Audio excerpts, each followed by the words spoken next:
Going live now. Okay. Bismillah ar-Rahman ar-Rahim. Wa salatu wa salamu ala Rasulillah wa ala alihi wa sahbihi wa man wala amma ba'd.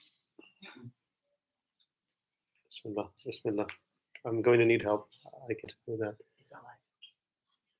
It's not live. So it's live here. So I'm live. I'm actually live.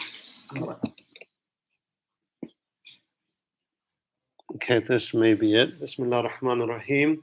Wa salatu wa salamu ala Sayyidina Muhammadin ashrafil anbiya'i wal mursaleen. Sayyidina Muhammad wa ala alihi tayyibin wa tahirin wa radiyan ashabihi ajma'in. Rahmatika ya arhamar rahimin. Amma ba'd. Rabbi shrah li sadri wa yassir li amri wahlul 'uqdatan min lisani yafqahu qawli. واجعلي وزيرا من أهلي هارون أخي أشدد به أزري أما بعد ألم نشرح لك صدرك ووضعنا عنك وزرك الذي أنقض ظهرك ورفعنا لك ذكرك صلى الله عليه وعلى آله وصحبه وسلم تسليما كثيرا. To everyone, welcome back and thank you for your patience. Barakallahu feekum. As the nights progress, it's been our tradition to actually start the Itikaf talks a little bit later, like 11:30, but I've attempted to stick to this time. But I'm open to starting a little bit later, like 11:30 p.m., kind of as the days go on, and we're on a weekend, and sometimes this works, better for the locality.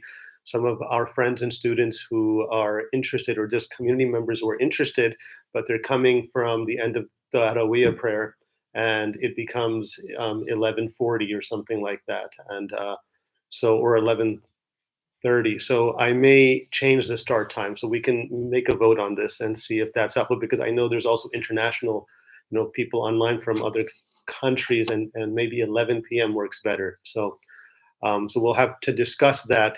We're in the last few nights now. This is the 7th talk, 7, 8, 9, and then maybe 10, inshallah.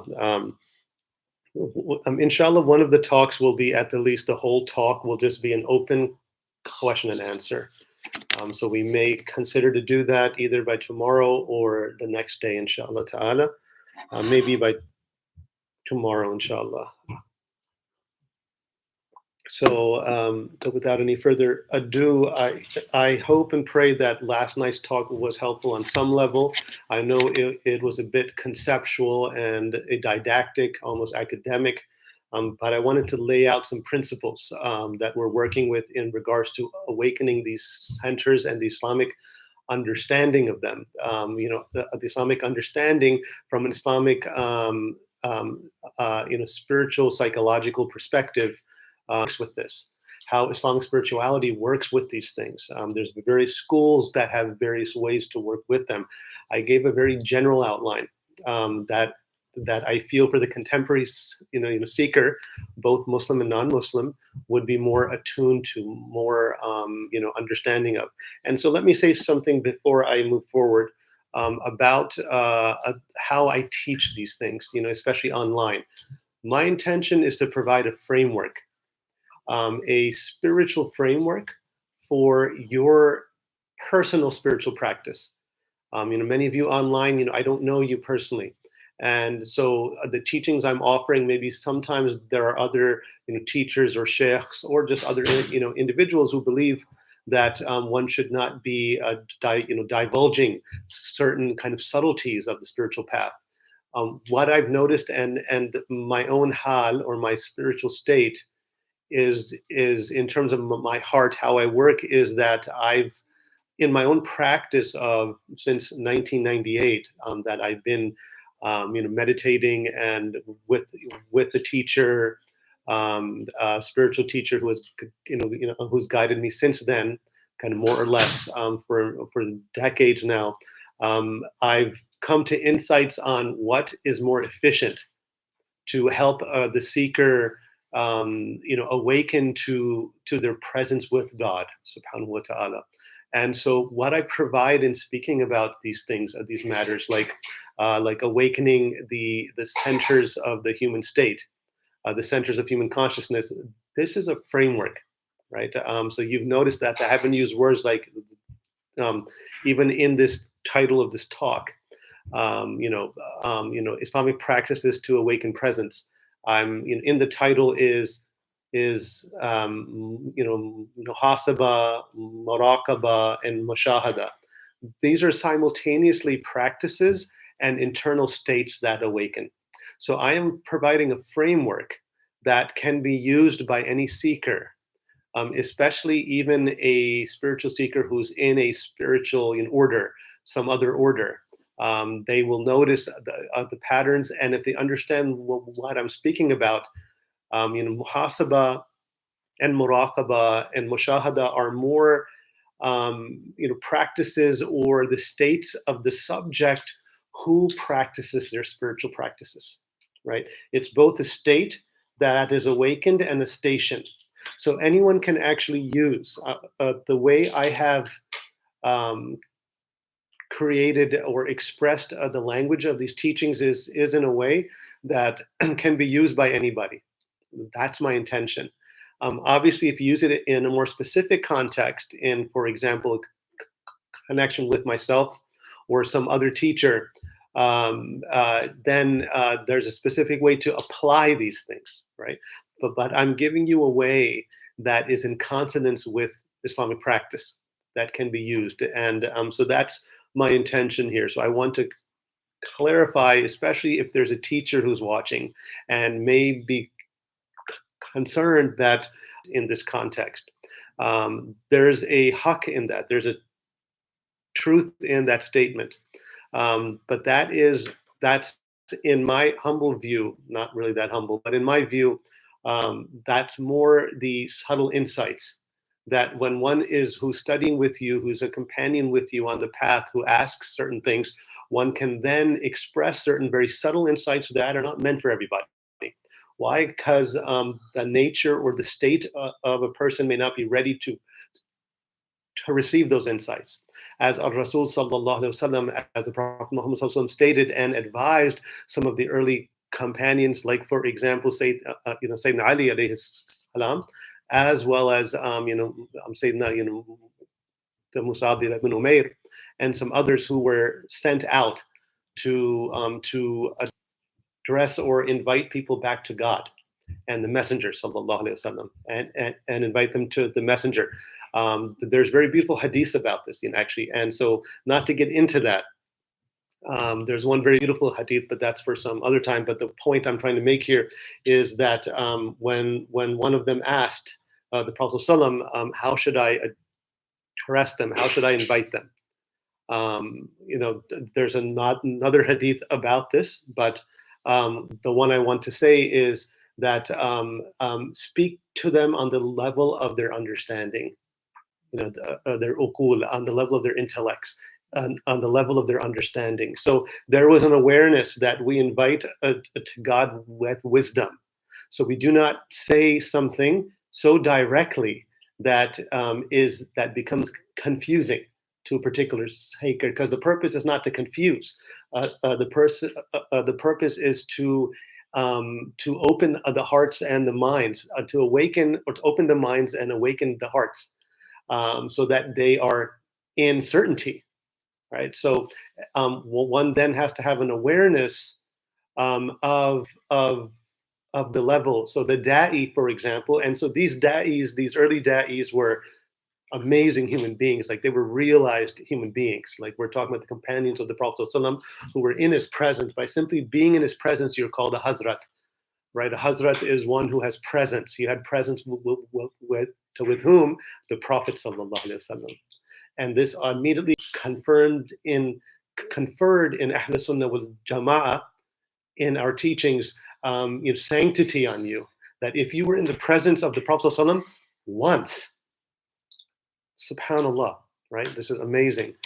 You were considered a companion, and we call you Sayyid or Hazrat, right? Which so Hazrat, this term that I'm saying in the Persianized and in the Urdu and the Punjabi form, the Indian subcontinent form, it comes from the word, or is the word hadra. So Hazrat has to do with the one who has had hadra with the Prophet sallallahu alaihi wasallam, companionship or in presence with them, has had an audience with them.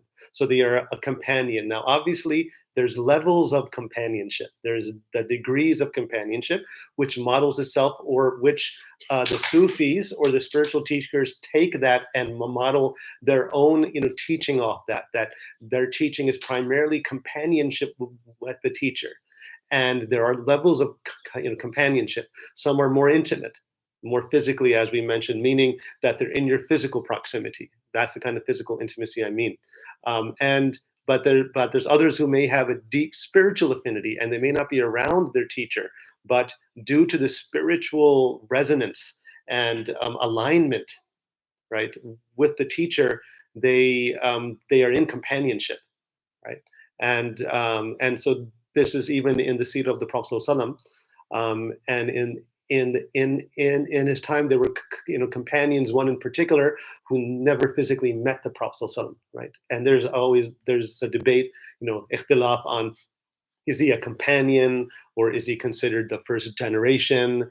And this is Sayyidina Uwais al-Qarni, and some of the Sufiya say he's definitely a companion, because he spiritually interacted, and the Prophet ﷺ, he knew him in the barzakh, in the inner realm, and even told his highest companions to actually meet him and to take from him, actually.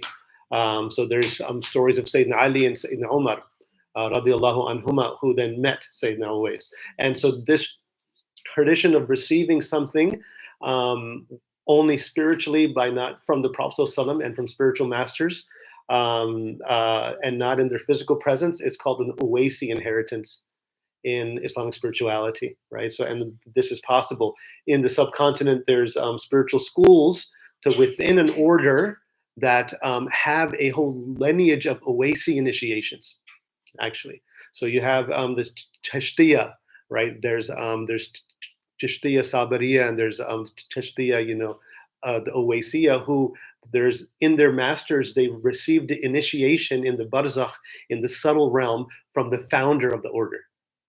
Right? So you have this matter that, and they're then acknowledged just by their presence. So this is the claim they made, but the proof is in in the fruits, in their presence. And they recognized this, and then others then began to recognize them, because they were able to give teachings or kind of certain methodologies that had that one felt, or the seekers felt, a kind of spiritual grace coming from somewhere beyond them, right? So there are these things. But so coming back to the point I wanted to actually make here, so these kinds of insights of subtlety of companionship, sometimes subtle insights into spiritual realization are shared, whether they're personal or in an objective sense of how to understand certain verses of Quran, certain hadiths, certain sayings of the sages and the Sufis. So these kinds of interactions are more subtle, more intimate, and meant for a particular audience that is more receptive or ready to receive them, right? And even in that, there's darajat, there's levels of companionship and insights. Some of the matters that al-Rasul Muhammad sallallahu alaihi wasallam told or taught his companions, he only taught certain companions. There's certain teachings for Sayyidina Ali alone, and then there's some he shared.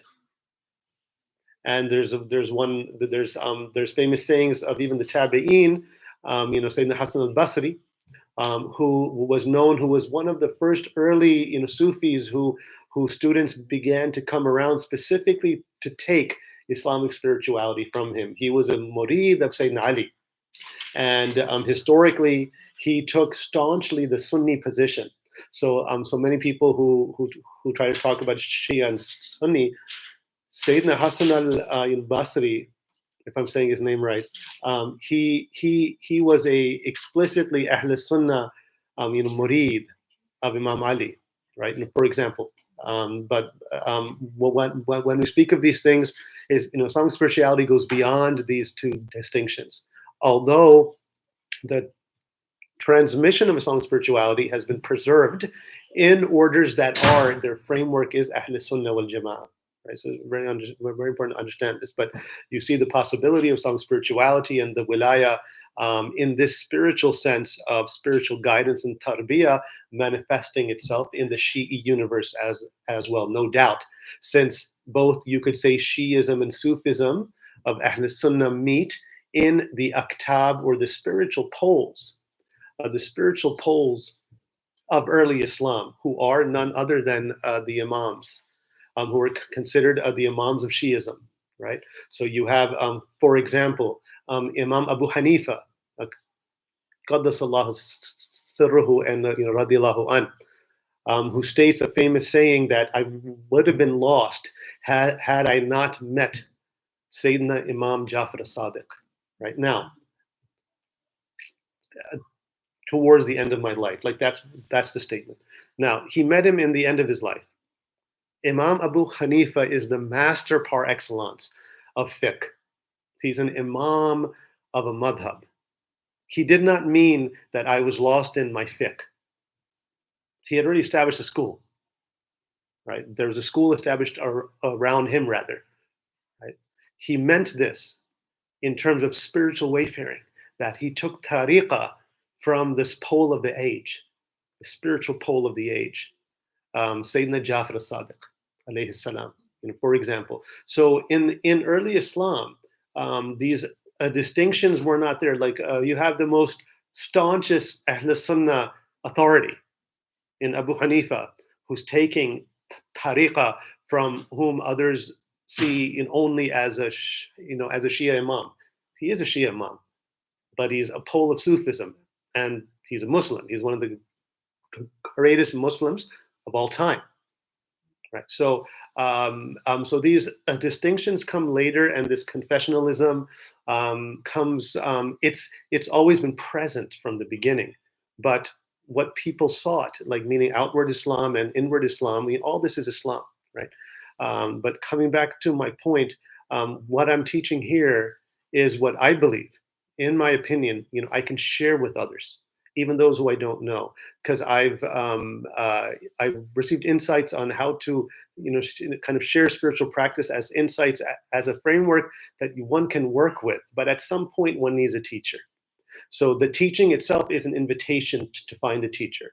That teacher obviously doesn't have to be me. It can be anyone who's in your locality. But these teachings then, as a framework, inspire one to actually find a teacher, because at some point you're going to begin hitting walls, and you need help with your spiritual practice. So, with that said, the title again is Islamic Practices to Awaken in Presence. Tasting by direct experience, in Muhasaba, Muraqaba, and Mashahada. I put that there too. So we're gonna do an experiment there and see if you guys taste Mashahada. If you don't, it's not my fault. Disclaimer on my page, right? Right. Just making a joke, but I'm making light of that. So with this said, allow me to define in a few words what presence is, because I'm using this term. I've used this term over the years, and some may not understand it, or it's important to clarify the term from our perspective, because presence is used by a lot of teachers, in Muslim and non-Muslim. It's a beautiful term, and I chose deliberately to use this term because there's so much resonance with this term in contemporary spirituality, in contemporary seeking. Yet at the same time, it's a central term that is used in classical, Sufi texts or spiritual texts. This term in presence. I already mentioned Hazrat. From the beginning, we have words like Hazrat, which means Hadra. So the word Hazrat, as I mentioned, is actually the Arabic word Hadra, you could say, right? So meaning a companion, Hazrat Abu Ayyub al-Ansari, for example, right? These are, this is a term for the companions, but it means one who had Haziri or had Hadra with the Prophet sallallahu alaihi wasallam, had presence with. And so they become a Hazrat, meaning the connotation is sanctified person, Why? Because they had presence with the Prophet sallallahu alaihi wasallam. So the word is in early Islam, but its specific connotation comes a little bit later in Sufi texts. You see phrases where you will find in the Arabic one who has hudur al-qalb, right? Presence of heart. What does this mean? This term or this phrase, having presence of heart with God, was kind of shorthand as a phrase for the real meaning of the hadith Jibril during the in the prophetic definition of ihsan. In ta'budullaha ka'annaka tarahu fa in lam takun tara fa innahu yarak. That Rasul, the Prophet Muhammad sallallahu, he defined ihsan or spiritual mastery or spiritual excellence or beautiful virtue in religion as worshiping God, devoting yourself to God as if you see him. And if you do not see him, in reality, verily he sees you. So this whole process is having presence with God. To do anything as if you are being seen by a higher reality is to have presence with that reality. So when you are present with that reality, it's as if ka'annaka, you see them. So it then turned into the shorthand meaning of what ihsan means, presence of heart. Because ihsan has to do with the heart dimension of Islam, the spiritual heart dimension of Islam. So, hudur, which is even more shorthand for hudur al-qalb, has to do with this term presence. When we speak of it, even in the contemporary spiritual scene, where you have non-duality teachers and other even New Age teachers who speak about presence, and also very beautiful contemporary Christian mystics, from Thomas Merton and to others, and then very early, or meaning 400 years ago, to you have Father Lawrence or Brother Lawrence of the Resurrection, who speaks of practicing the presence of God. All these technically have the same connotation, practicing the presence of God. That's a beautiful formulation for what hudur means, right? That having presence with Allah in your heart as you are interacting with people, or as you're praying, right? Is cultivated there, but worship is not just doing salat. Worship is how we interact with our patients, if you have the intention, right? By being courteous. And if you have the intention for the sake of God also, it becomes worship, right? A very simple thought or intention, a conscious affirmation, a conscious orientation turns something mundane or kind of routine into worship. That's the beauty of Islamic spirituality, right? It's a very important point, to interact and also still be present with Allah in your heart, feeling his presence and feeling that he is aware of you and that he's watching you in a loving way, like not from like astaghfirullah, some kind of shotgun tower, like, all right, you make that move, you think that thought, boom, no, astaghfirullah, right? This is not a prison. Your life is a road to paradise, all right? Even if some of the Sufiya say that in this dunya we're imprisoned, coming from the hadith of the Rasul Sallallahu that this life is a prison for the believer. Its haqiqah, its reality is that for the spiritual person who is the believer, it is as if their spirit is imprisoned by their body and their mind and this world. And at death, that they are free. So as the Prophet ﷺ stated, die before you die. Learn to die psycho-spiritually before you physically die, so that you are liberated. So you see again the whole point of these phrases, right? And so having presence has everything to do with this. This is the Arabic term for presence is hudur. As you've noticed, this institute is called Hudur Institute, right? So the reason why we chose that, as the title of the institute is to understand and to make the point that awakening presence with God is central to the Hudur Institute and to all of spirituality, central to religion, to the practice of Islam. To practice Islam successfully and to have a permanent awareness of Allah And to embody Islam very beautifully, ihsani, in an ihsani way, prophetically, is to have hudur, is to be in hadra with Allah subhanahu wa ta'ala, to have muhadara. Right? So all these are kind of Arabic terms for the same reality, right? And you find this term early, even the muhadara. I think that Imam al-Ghazali speaks of the muhadara in in various chapters. He terms the muhadara as like stations, even when he speaks of taqwa and these sort of things. Right? It's a very beautiful term, the muhadara, right? To have presence with, or to be in presence with.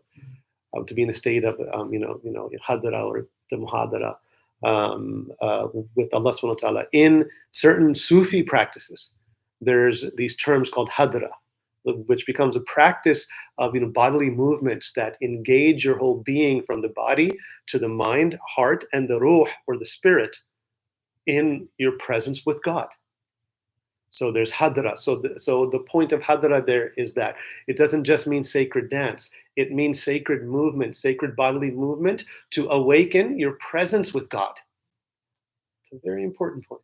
Right? This is really the connotation of words like hadra. And certain schools have various forms of hadra, like la ilaha illallah, la ilaha illallah, or other movements. Or the most popular one in the world, that the world over knows, Muslim and non-Muslims, is the like the whirling dervishes. That's a form of hadra. It's a form of sacred dance, right? Sacred movement to integrate the body, very much like the salat does. So it's a practice that heightens awareness, does not replace the ritual prayer. It heightens awareness of your presence with Allah, even in the sensing of your body, and we'll get to that, inshallah. It's and certain forms of hadra look like they're expansions or heightened applications of the prayer itself, where there's movements where you're like doing a ruku. I remember the first time I saw these, now they're on YouTube or something, and you have them superimposed on like dance music, and it looks hilarious or something like that. But that's of course not how it's happening. But I remember first seeing this or participating in certain gatherings where there were certain movements, and I thought that, wow, like that's like the ruku or something. That's like the bowing. And then of course my thought then was just, why don't you just pray? We don't have to do this, astaghfirullah, right? Or so, like something like that. I used to have these. This is when I was a teenager, right? And I saw these things, but then I understood that these people do pray, and so they're connecting with that movement to induce and awaken an appreciation of having more presence in their body as they pray, as they do salat. Like you can contemplate poetry, spiritual poetry, to give you an insight, and then you take that insight in with you to the prayer, because it heightens your sense of the remembrance of Allah in prayer. Right? Like you see, and so hadra is also, you could say, a form of sacred art or spiritual art, traditional art. It's an ihsani, a very beautiful expression of spiritual embodiment. Right. So there's so hadra has a lot of connotations, but I wanted to mention that. But coming back to the point of what presence means. So when I say Islamic practice is to awaken presence, presence is Islamic. Right? It's not just something independent of Islam from an Islamic spirituality standpoint. There are levels of presence. Yes, other human beings, non-Muslims, in various paths or independently, can awaken to some element of presence. Of course, why? Because they have a ruh. They have a spirit, and sometimes an experience in your life awakens you with that contemplation of nature, almost dying in something, and then you're awakened. Like, all this is presence. It's the awakening of the spirit. Why? Because Allah is amazing. That's why. Allah is more vast than my idea of exclusivism, or my idea that I'm on the best path. Even if I believe with certainty that the prophetic path is the most complete path, and the perfected path, and the path that Allah has intended in the end of time, which I do. But in that awareness of Allah subhanahu wa ta'ala, I am aware and I appreciate the generosity of Allah, for He is Samiul Alim. He hears all. He hears all of His servants, all of His creation. He hears the frogs, the animals, the insects, the birds and the trees who pray for rain, and He sends. Do you think He wouldn't send to other human souls whom He created precisely to love Him? If you believe that they are being banned from that, then that is between you and God, and that's fine, as long as you are faithful and sincere in your path. But as one awakens more to the divine presence, one recognizes how vast God's wisdom is. Sayyidina Amir Abdul Qadir al-Jazairi, he once said that the more one knows God and the more one knows religion, the more one makes excuses for people in their religion with God and in the akhirah. Because actually, on the day of judgment, God, as the most generous, will begin making excuses for His servants. All right, they have a deficiency here. What can I? Okay, they did this. I'm going to obliterate that fault. He says, Allah, He's going to be generous. Why? Because on the day of judgment, if we are only experiencing one part of mercy in this realm, according to the Hadith Qudsi, or according to the Hadith, 99 parts are waiting on the day of judgment. Let's not forget that. The mercy of Allah is vast.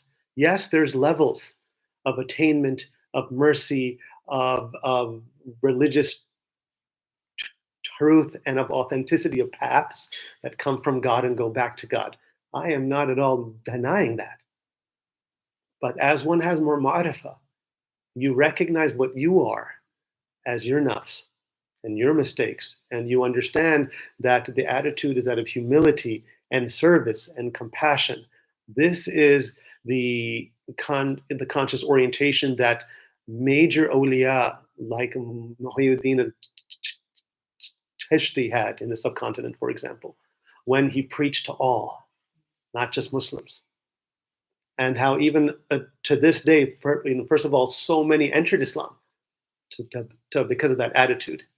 He reminded everybody of Allah, not necessarily about Islam. He brought everyone back to the innate taqwa of their fitrah. And they could not but, because of His wilaya, His sanctity, they could not but enter Islam, because they saw as if they were seeing the Prophet in front of them, sallallahu alaihi wasallam, as a descendant of the Prophet. They could feel a Rasul's presence. They entered Islam, right?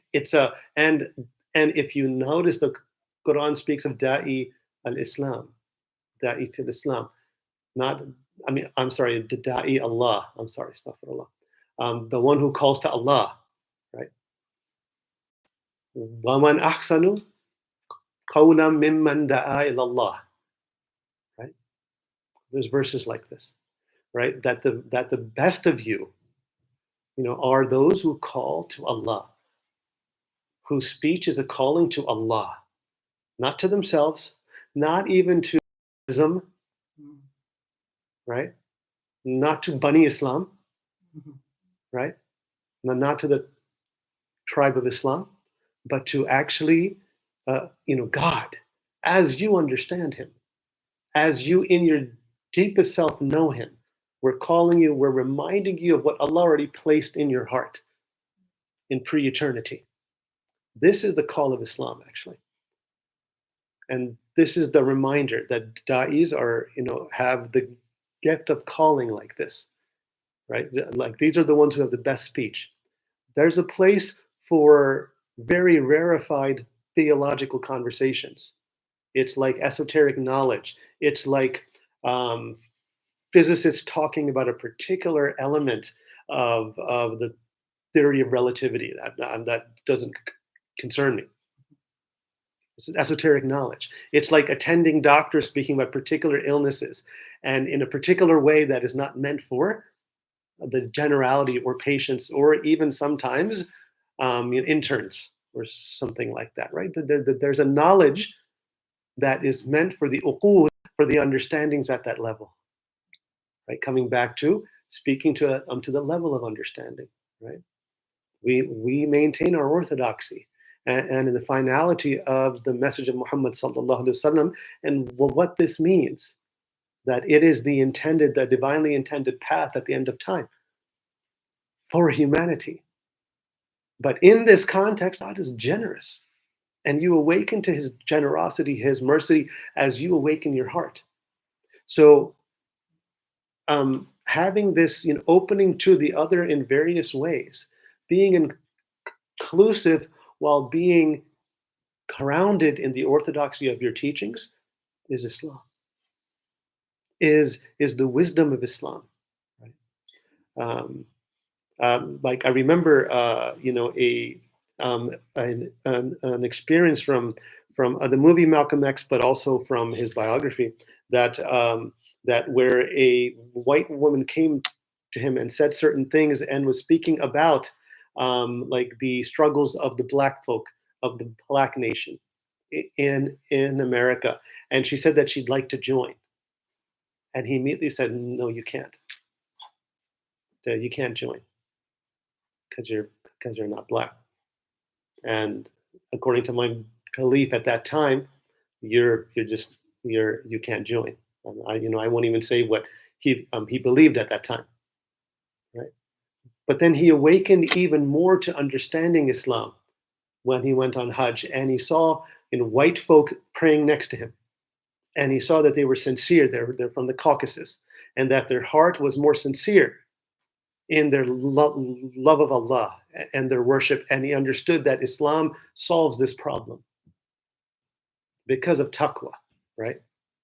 The most noble among you, wa akramakum, right? Like the most noble, among you are those who have the most taqwa.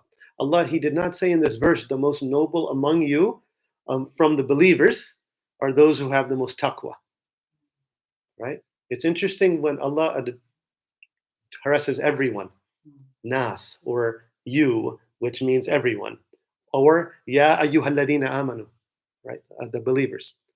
There's verses, ya ayyuhan nas, oh mankind. It would be interesting to have a study of what kinds of verses those are. They're probably much more open, much more universal, right? Because Allah as Al-Hakim, as the most wise, knows how to call. From what place He's calling them, from the universality of spirit, because everyone has a soul, everyone has a spirit, right? Finally, and I'll come back to my point on like for this, but this all has to do with presence and how I'm trying to navigate presence. Jalaluddin Rumi, rahimahullah, Qaddasallahu sirruhu, the famous Rumi, in his Fihi Ma Fihi, which is a really amazing title. Fihi Ma Fihi means, in it is that which is in it. That's the name of the book. That's awesome. Like that's like we would say, like that's baller. Like this guy's baller. I mean, like he's just like he's like a boss. I'm gonna say, yeah, like my book, like what, like whatever's in it is in it. Here you go. Like that's the title of the book, right? That's how amazing he is, that he can make a title like that, and it has an effect. I mean, people read it, they're like, oh, really? So what's in it is in it. Okay, but I mean, not that catchy, right? But the presence of the saint, obviously pulled people. Fihi ma fihi. I mean, it's very subtle, right? So what's in it is in it. If you say it in a certain way, it's profound, right? Right? It's actually amazing.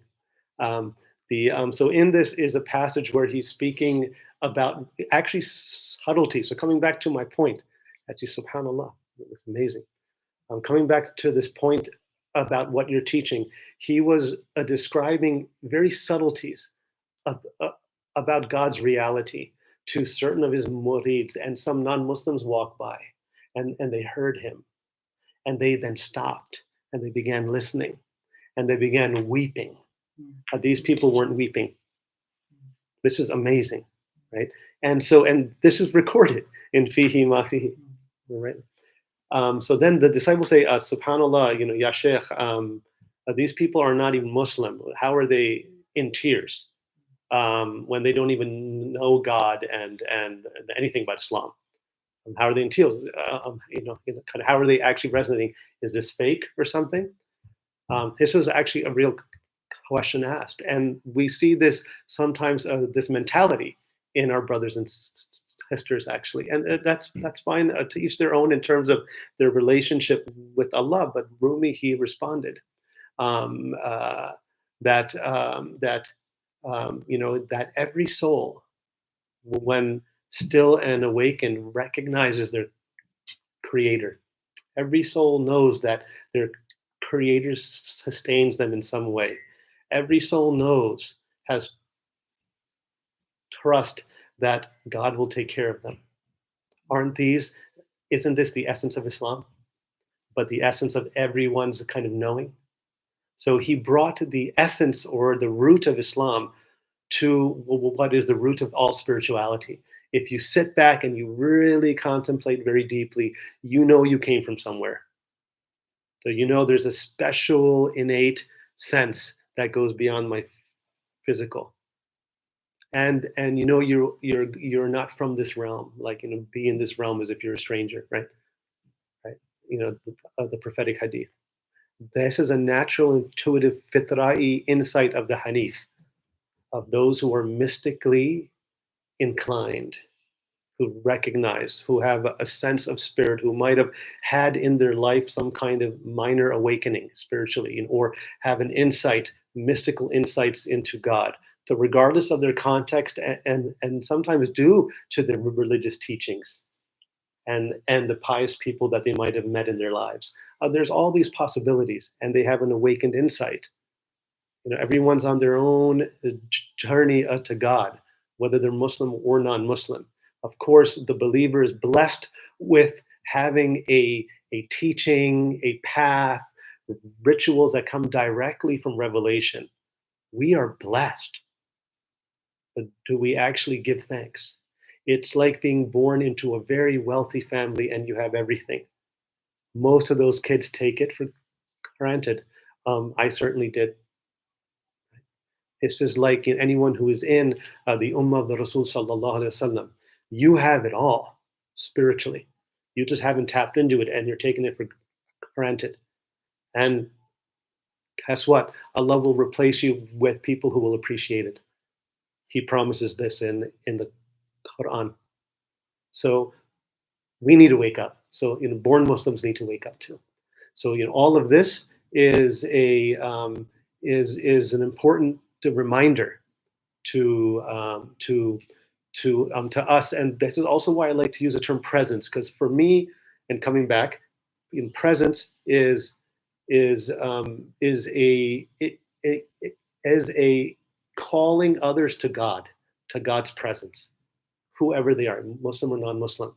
And this term is in vogue, if you want to use these terms, and it awakens an insight of something going beyond my personal presence. There's something spiritual in me. So these terms, when they're using the presence or awakening the presence, so this is why I like this term, because it is not only contemporarily relevant, it has deep Islamic and spiritual roots, and God knows best. So I pray that that's helpful. Let me now turn to what I wanted to talk about. Like, that's what Allah wanted to talk about through me, bi'idhnillah. I pray that I was able to speak what was inspired. But now there's things that my mind wanted to speak about. So inshallah, I will speak about them. So awakening. Uh, so Islamic practices to awaken presence. As we've been talking about, we have in Muhasaba that we talked about in terms of the like the commentary of the Shaykh al-Alawi on being observant of yourself in the context of your faith. When you're more observant of yourself and your actions, this eventually awakens something in you that makes you more aware of God in a sustained way. When this begins happening, we go from muhasaba, that means to take account of yourself, like taking hisab, like we have this word in Urdu, right? Hisab, right? Muhasaba, to take account of ourselves. Maybe sometimes at the end of the day, that was a prophetic practice by the companions, to see the deeds that we have sent forth, as Allah states, "O you who believe." I'm kind of paraphrasing a verse. be aware and sensitive to what you are sending God for the morrow. Meaning your actions that you're sending will meet you on the day of judgment, right? So what have we sent? This becomes, like a Muhasaba practice, where we account ourselves for our deeds, not to judge ourselves, but just what we've done. When we are more observant of ourselves, of our actions, and then eventually our thoughts that lead to actions, and also our emotions that influence our actions and our reactions, we, in the context of faith, we begin to awaken ourselves internally from a place that is more aware of God in a more sustainable way. Right? So muhasaba, in other words, self-accounting, self-introspection, leads to muraqaba, right? Which means awareness of God, right? Or presence with God. The muraqaba has all these connotations: vigilant awareness of God, vigilance with God. The Sufiya state that that muraqaba as a practice and as an orientation is exactly what the Prophet ﷺ meant in that hadith I've already talked about. That ihsan, spiritual mastery, spiritual beauty in religion, is to worship God as if you see Him, and if you do not, be aware that Allah sees you. That is muraqaba. Okay. Once muraqaba, as we may enter in meditation practice or in your salat or in your recitation or what have you, once this becomes more of a sustained state, right, then we may be more open to what is called the mushahada, according to the Shaykh al-Alawi, that we, like a few nights ago, we had that quotation from him, that accounting, like a commentary on the verse or the hikam, that accounting leads to awareness, right? But awareness, sufficient awareness of God, as we sustain it as a practice in all that we do, leads to having mushahada of God, meaning bearing witness spiritually, having contemplative witnessing of God, where we're not just feeling His presence, but somehow in our, you could say, spiritual imagination, we are seeing the unseen.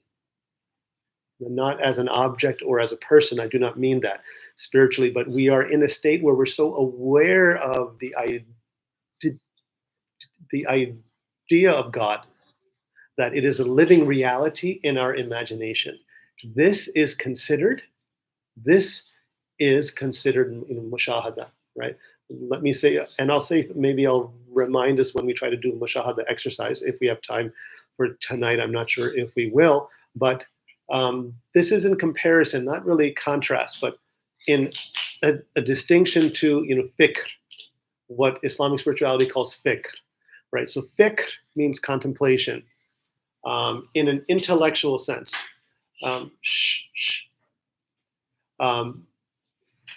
Fikr means contemplation in an intellectual sense. For example, when you are reciting the Quran and you're reflecting on its meanings, right? You are you're using your intellect, like we spoke about awakening the intellect, and that this is an exercise to awaken intellect, where you contemplate the meanings, what's relevant for you, right? You're in a state of fikr in that time period, where you may be even absorbed in a thought, in an idea, right? There's very beautiful, practices found in other spiritual traditions outside of Islam that are very, very beautiful. Like, for example, I remember reading, there was a meditation master, I forget his name. He advised his Christian students, he was Hindu, the Vedantin. He advised his Christian students to read the poem of Saint Francis Assisi. Very, very, very, very beautiful prayer. The prayer of Saint Francis. If someone can bring this up, it's really amazing, right? And what he would say is, take one line and write the line, or like read the line, engage the sentence, then one word at a time, and put spaces of silence in between a phrase or a word, and just go into it, dive into that meaning, and that would become their meditation practice. That is almost combining. That's fikr because you're dealing with the text in front of you, and towards an awareness or towards an experience of mushahada, where you're so aware and present with it, you're so raqib with it in your contemplative silence that like the idea becomes light for you, spiritual light. The concept becomes spiritual light, right? This is very important. So it's so this is like a prelude, and that this could be a practice that we could use as a prelude to mushahada, because to mushahada, contemplative witnessing, is when you're outside of using the support of a text in front of you as an activity, as a cognitive activity of contemplation, where you enter your heart. You're so absorbed in the cognitive activity that you actually enter your heart with it, and you're present with its meaning, its ma'ana there, in a way that you are witnessing it, as if you're witnessing it. This is mushahada, right? Where, for example, if you're a deep intellectual who's inspired by certain ideas, when you read a book, whatever book it is, right? A book by a mystic or a philosopher or whatever, an inspirational self-help book, you receive an insight and you're like, oh, wow, this is amazing. This is profound. And that someone could shut the door, inshallah. If and that insight resonates and does something in your mind and your heart and your soul, right? And then you carry that with you. You carry that with you in your day. Like you're in your day, you're seeing people like in your practice, or you're in school, you're studying, you come back, something pulls you back to that insight, profound insight, and then you stay with it. So you have muhadara, presence with that insight, right? And it becomes so real for you in your imagination, in your inward, in your spiritual and creative imagination. You are in a state of mushahada. Just know that this is really what the Sufis mean. All right, let me just say it like that. This is really what the Sufis mean. They don't mean here the curtains coming down or opening and the lights, ooh, like, yes, like that can be some kind of mushahada for some people. Fine. That's also unveiling kashafat and these matters. I'm going to put that to the side, like these kind of mystical unveilings, right? That occur in the spiritual life for some seekers and some, kind of Gnostics and some saints and these sort of things. Like, or for actually, wallahi, for anybody, it could happen. By Allah, by God, it can happen to anyone, right? I'm going to give you an example. There's someone who I know. He one day he was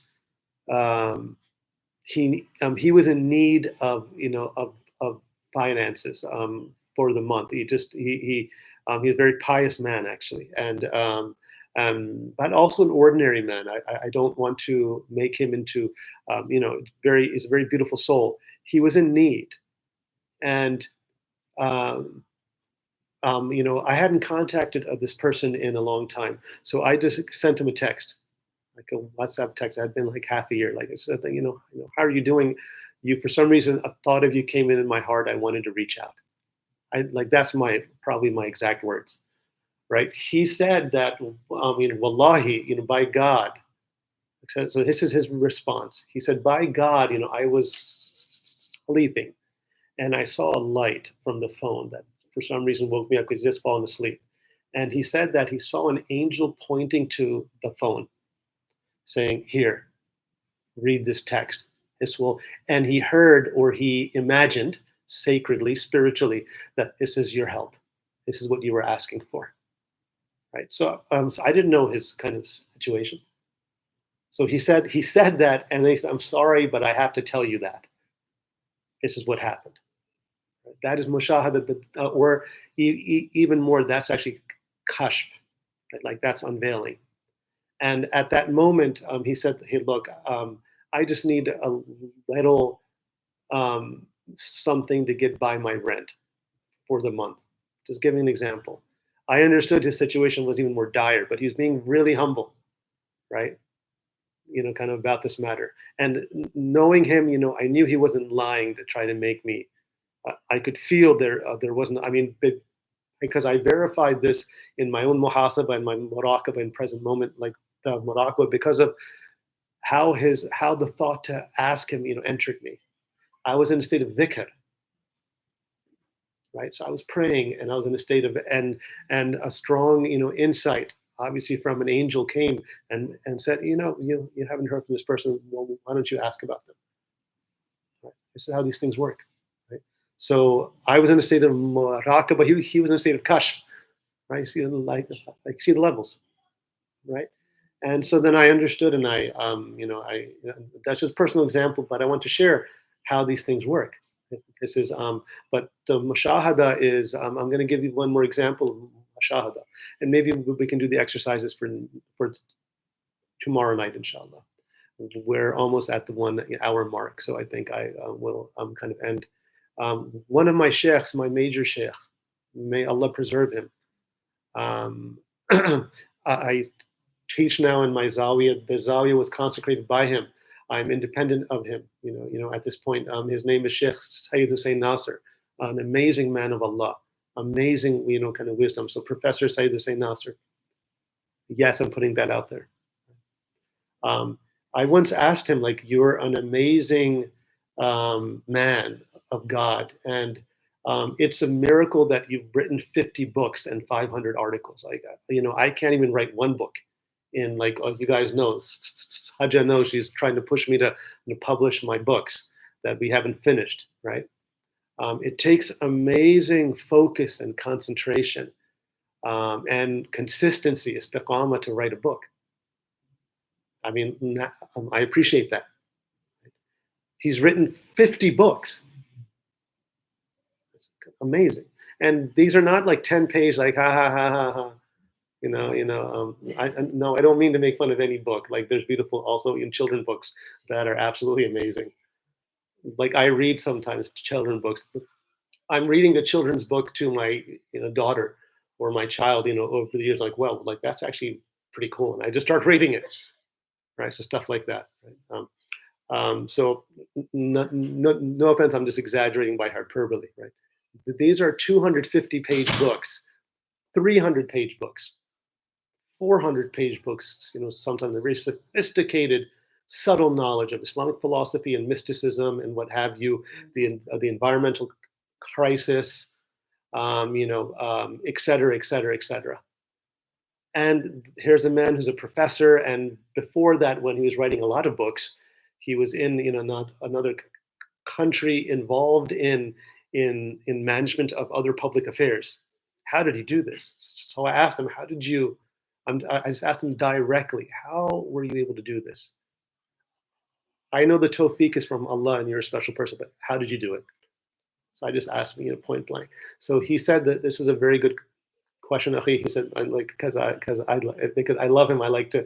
This is a very good question, Akhi. I will tell you. Right? So this is how he would speak. Right? MashaAllah. And he said that my freed time was between 10 p.m. and midnight. So he said that I would make my prayers then and go into the dhikr and meditation from 10 to 11. Okay, this is his free time. Of course, he also did adhkar and all that in the day and all that. This is his time. After he said coming home, being with family, his wife, this is his time now, right? He's a man of strict regimen, always like istiqamah on his routine. He doesn't go 1 minute off his routine. Kind of like amazing individual, actually. MashaAllah, may Allah preserve him. He's in his 90s. So may Allah preserve him. He's really what once Sheikh Umar, Farooq Abdullah called him the son of the intellect of the West. It's a really amazing kind of compliment, which he said many, many years ago. So in any case, he said he would, do this as a means of purifying. And then he would stay open for what Allah wishes for him to be with, and he would then receive an insight that he would deliberate on. And if he needed to find the insight in something else, he would then read a book or something. But that was after 10 to 11 p.m. And so in this time, he would receive it, and then he just said, by like a spiritual chain reaction of intuition, when he's ready for the insight. And this, may Allah preserve him, he's in his 90s. He told me this 15 years ago, so I'm just going to say it.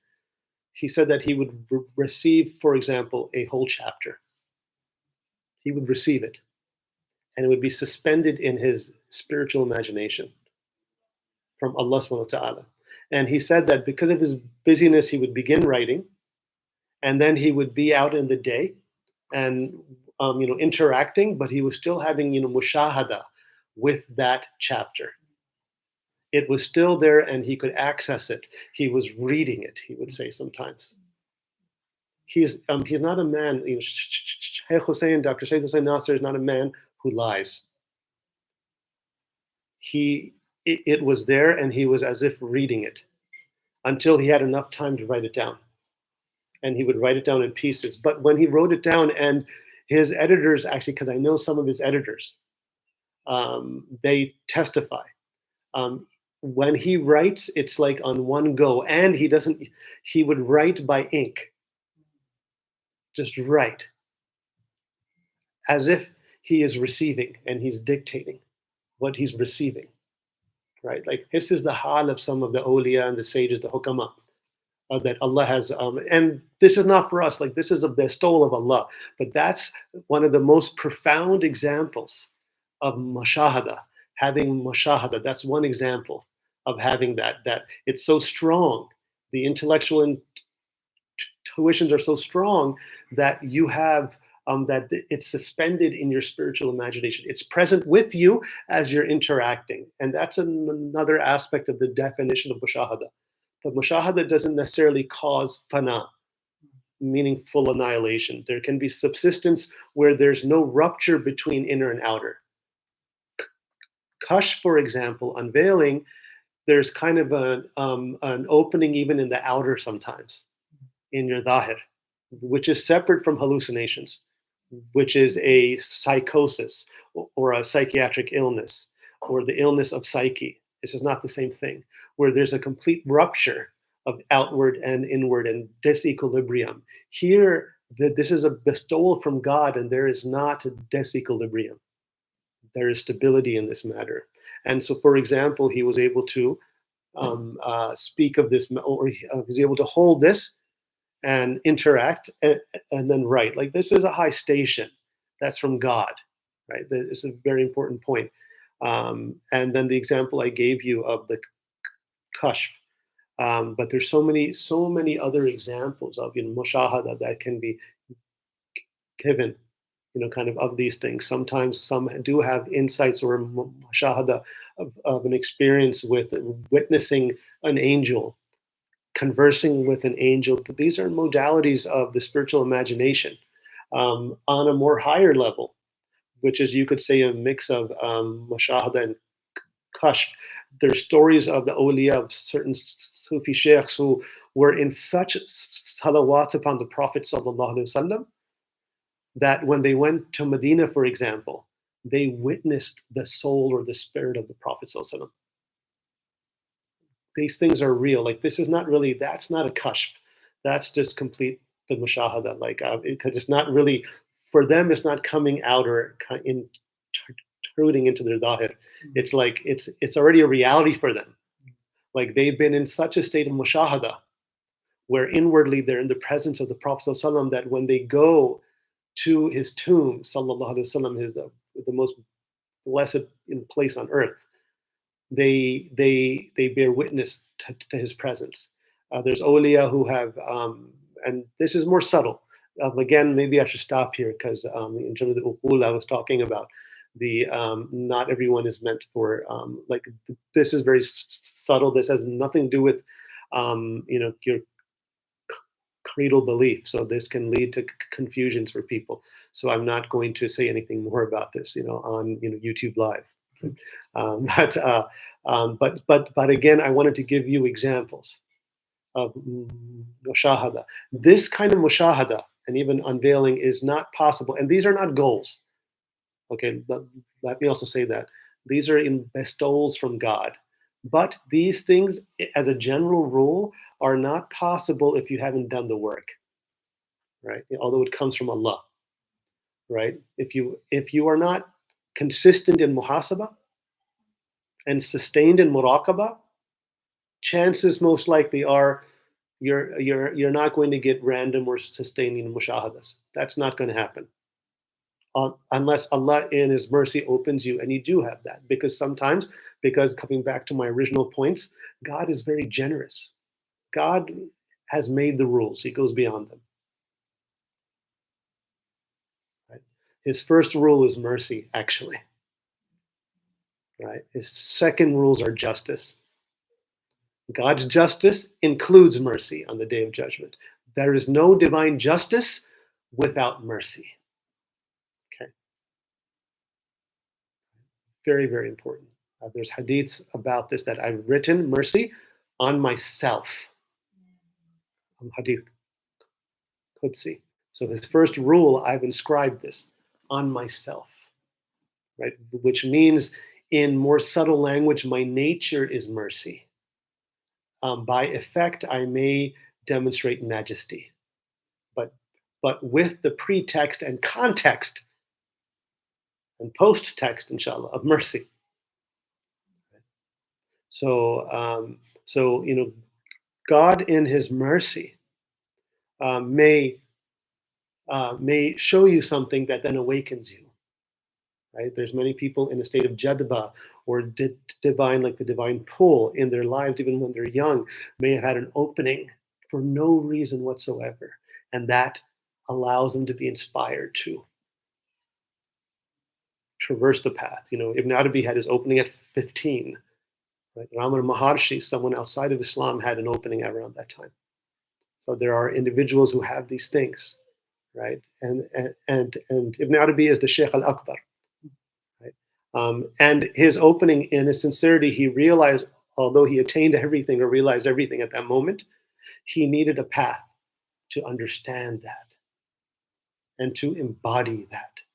So so in God's generosity, sometimes an opening comes early or at the beginning for some people, and then they have to embody that realization. Right? And we call this in Islam the path of shukr. That in principle, everyone who has received the message of Muhammad sallallahu alaihi wasallam, right? I remember my beautiful brother here gave a beautiful example that some other revelations are like they're like MS DOS or something, right? All right, like remember that from years ago. I remember that. So he's king, right? and then you have new versions, right? And like those versions have some element of adaptability or validity or something or context, right? But there's new versions that if you have that, obviously the other ones are abrogated. You use this, right?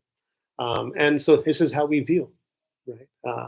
The path of Muhammad Sallallahu Alaihi Wasallam, the one that is divinely intended for our times, but that is inclusive enough to recognize and affirm the divine origin of other paths, even if those paths cannot be validated like the final path.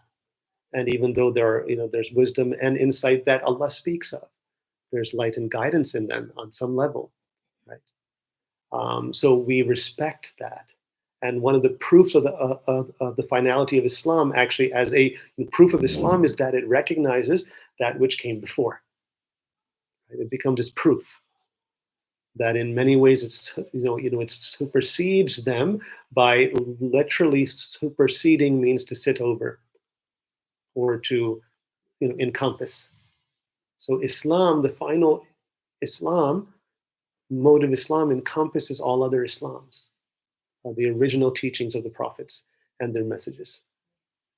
Right. So let us end here, inshallah. So subhanakallahumma wa bihamdik.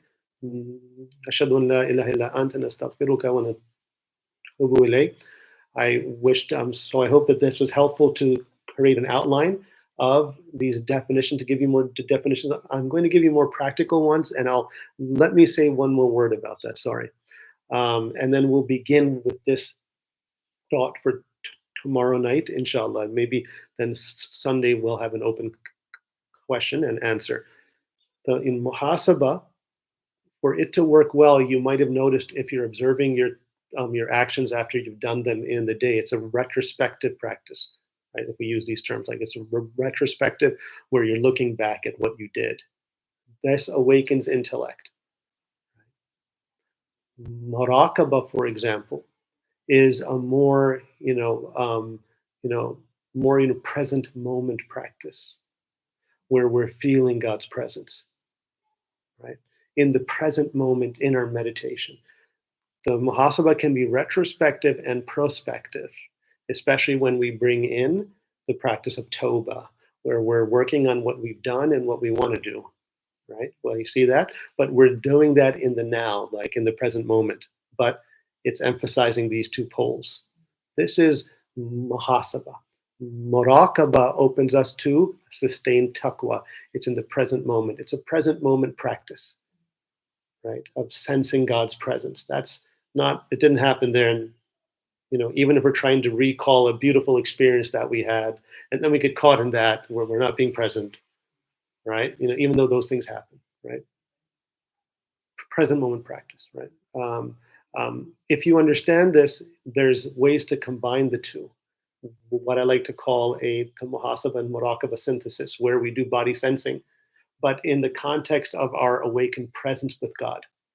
We're going to do these exercises for tomorrow night, and I've already explained what the mushahada is. It really integrates these two possibilities, and so I'll end here. Thank you very much. Al-Fatiha.